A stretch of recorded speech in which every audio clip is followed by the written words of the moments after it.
One style of story I feel deserves way more credit than it gets is what I would call a comfort read. What is a comfort read? Well, it may not be that original, it may have a relatively simple plot, and maybe it has villains that are kind of one-dimensional, but it has likable protagonists and an engaging story, so it's fun to go through. Not every story needs to be a great work of art.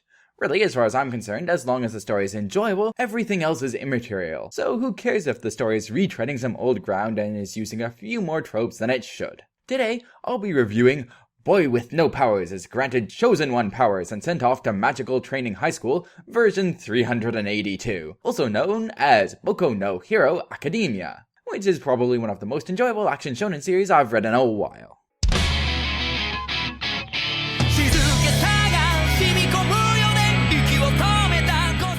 Boku no Hero Academia is set in a world where, for some reason, almost everyone seems to have developed some sort of magical power called a quirk.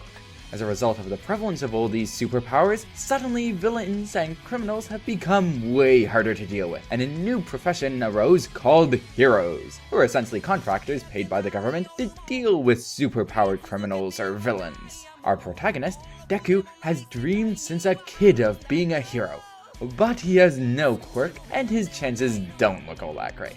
Then, one day, after Deku meets the #1 hero, All Might, a series of unfortunate events unfold, accumulating with Deku going on an ineffectual and suicidal charge to save a friend from a goo monster. He in turn is saved by All Might, who is so impressed by Deku's lack of common sense that he decides he should pass on his quirk to Deku. This involves putting Deku through a generic training montage and making Deku eat his hair.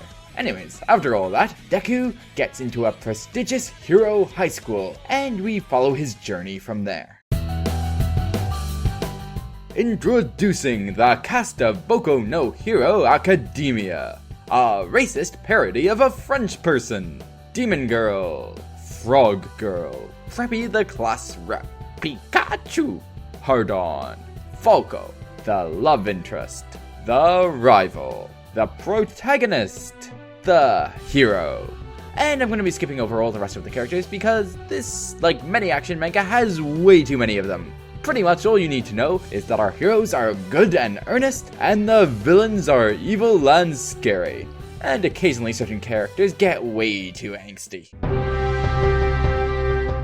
In many ways, the simplicity of this story is its greatest strength. It sets up the seed for the main conflict of the story early on, and then follows through on it without too much sidetracking in any of the story arcs. There is one romantic interest for the main character instead of many, and while the story has yet to finish, at the time of this review it looks promising that that romance will actually go somewhere. The pacing of the story is relatively constant, at no point does it drag or go so fast that it leaves your head in a spin.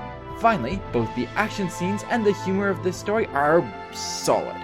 There's nothing about this story that is absolutely brilliant, but everything is done well. That, in its own sense, is remarkable.